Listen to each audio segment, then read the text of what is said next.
So there's this new anime on Adult Swim on Cartoon Network, which hopefully will still be around even though the studio that runs it is being absorbed by Warner Brothers. But let's not get into that. It's called Housing Complex C, and it piqued my interest because it might have a theme involving Lovecraftian horrors, which I'm a fan of, even if the author of such works wasn't exactly the nicest person when it comes to other people.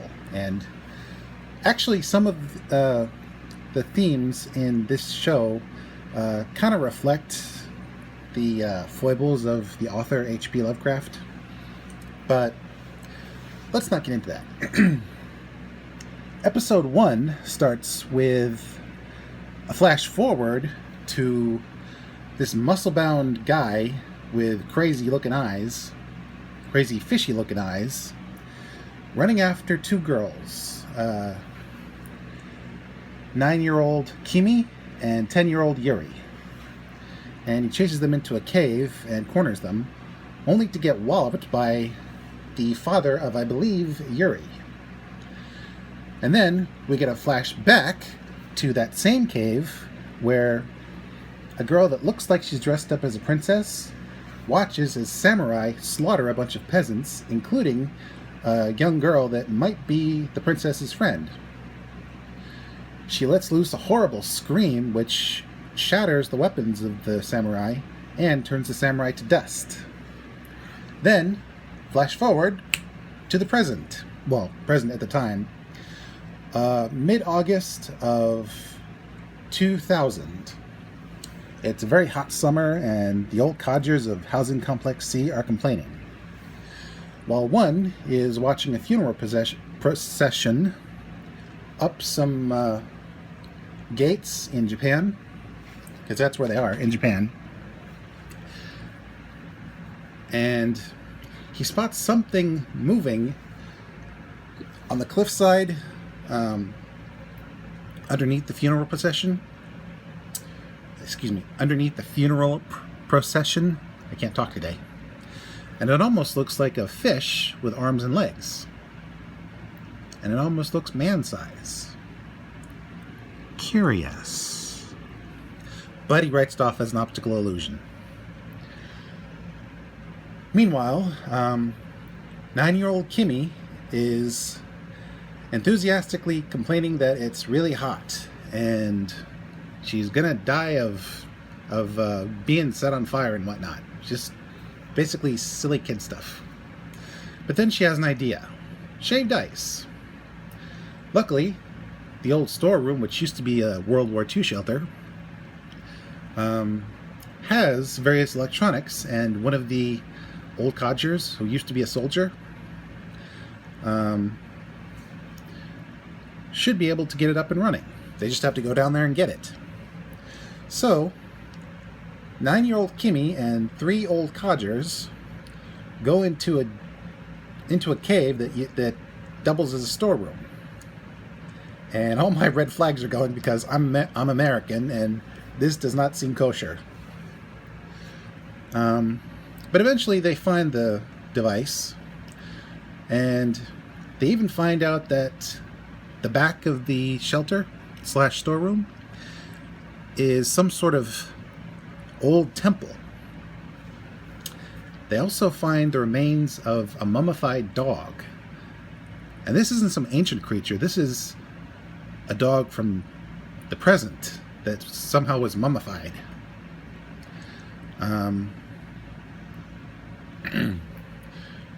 They also find various apparatuses which utilize optical illusion for entertainment. A zoetrope, I believe one of them is called. And this causes one of the old codgers, who saw what looked like a fish with arms and legs that was man-size, to write it off as an optical illusion. Even though he can't shake a strange feeling that he has.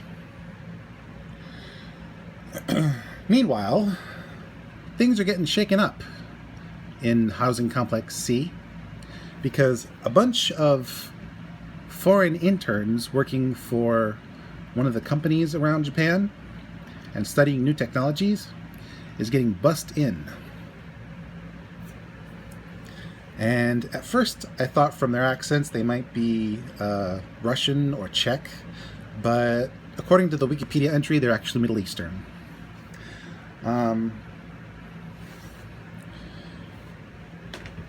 Their names are hard to remember, except for one.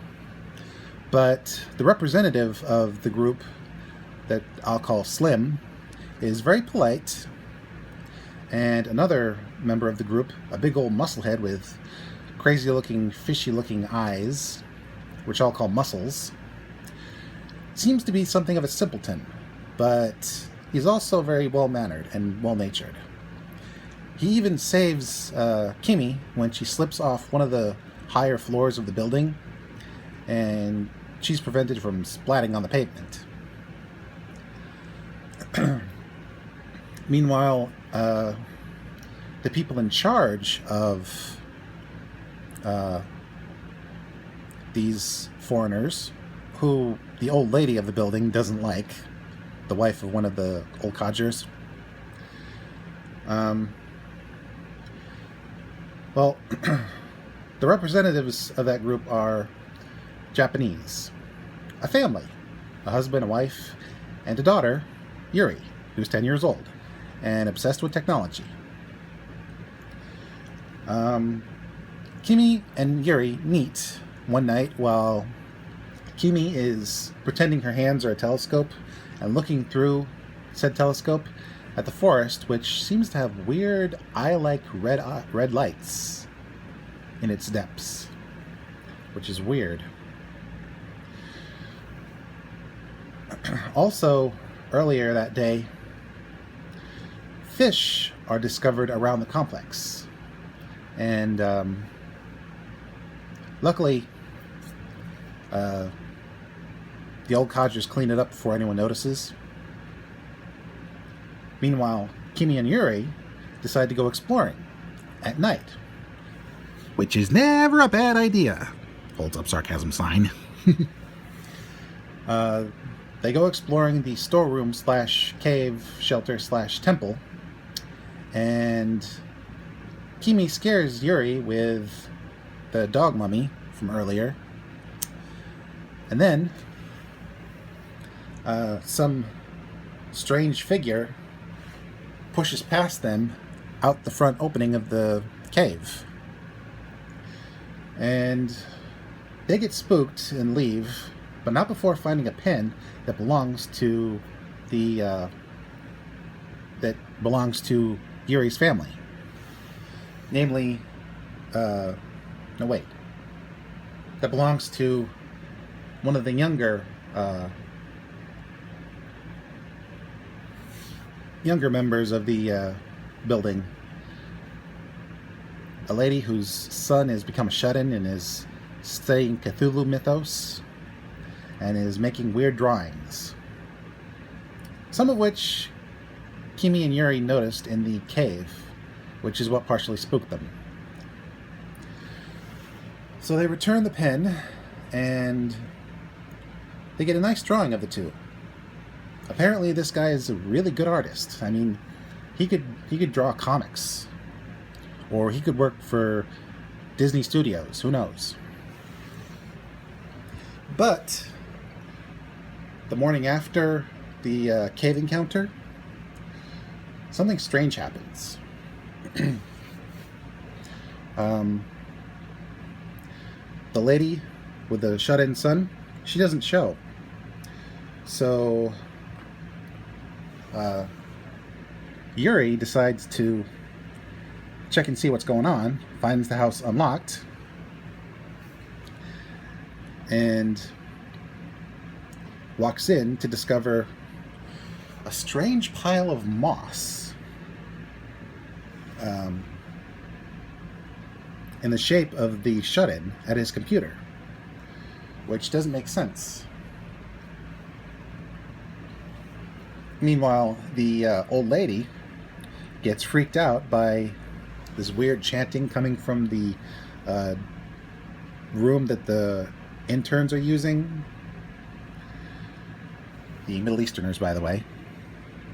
And finds out that they're doing morning prayers, because apparently they're Muslims. And she just goes off on it. Calling their chants demonic, and even punching one of the old codgers when he tries to usher her out the door because she's being religiously intolerant. And this is what I mentioned earlier. Some of Lovecraft's more negative aspects are being displayed here, which is kind of messed up when you think about it. Although one of the old codgers did mention that the old people have never been outside the country and are suddenly being visited upon by foreigners. So it's kind of a culture shock. And this is pre-9/11, so that's what's so weird about it. Anyway, everything comes to a halt when, in episode 2, Yuri talks about what she found and the fact that 2 of the tenants are now missing. Meanwhile, we find out that Slim and Muscles are maybe not in a relationship, but are definitely close friends. It's like the guys from To Kill a Mockingbird. No, wait, not To Kill a Mockingbird. What was that? What was that book called?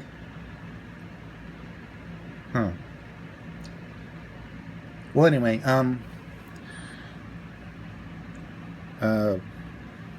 basically, they're a team. The strong idiot and the wary straight man. And this is important because Muscles is acting really weird. Noticing the moss that started to crop up around the complex. Finding it pretty compared to moss from his homeland.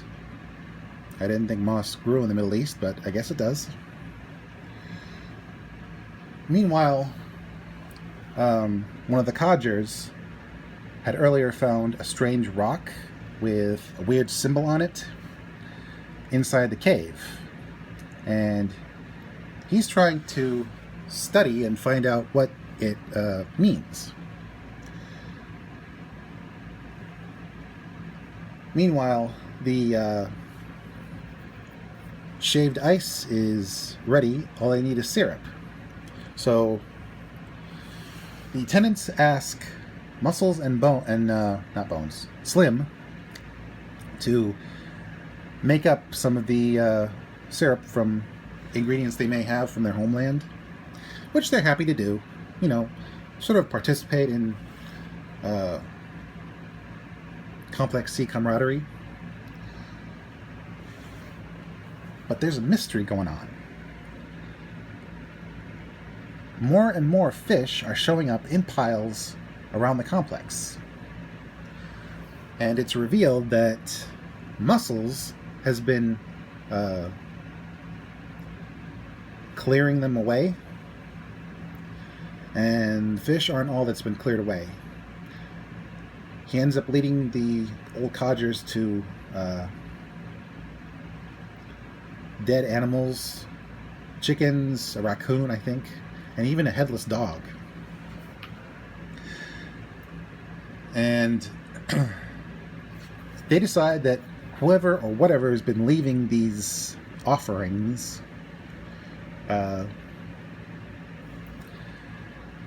needs to be stopped. So one of the codgers, who used to be a security guard, decides to sleep in and get some extra rest so he can stay up the previous night or the next night to catch whoever's been leaving this stuff. And something goes after him, but we don't see what it is. Although, judging by the sound effects, it can't be good. Anyway, the morning after, It's Shaved Ice Day, finally, towards the end of August. And the whole complex is out and about to enjoy. And while everyone loves it, they noticed a funny taste. And Kimmy especially notices the taste because she had tested some of the syrup right when it was finished, and after tasting the syrup again, it now tastes strange. Not bad, just strange. Kind of coppery, actually. And then we get the big reveal. Two big reveals, actually. More moss is shown up outside the house of the codger who wanted to stay up and look for the assailant, the vandal. Is that the right word? Who knows?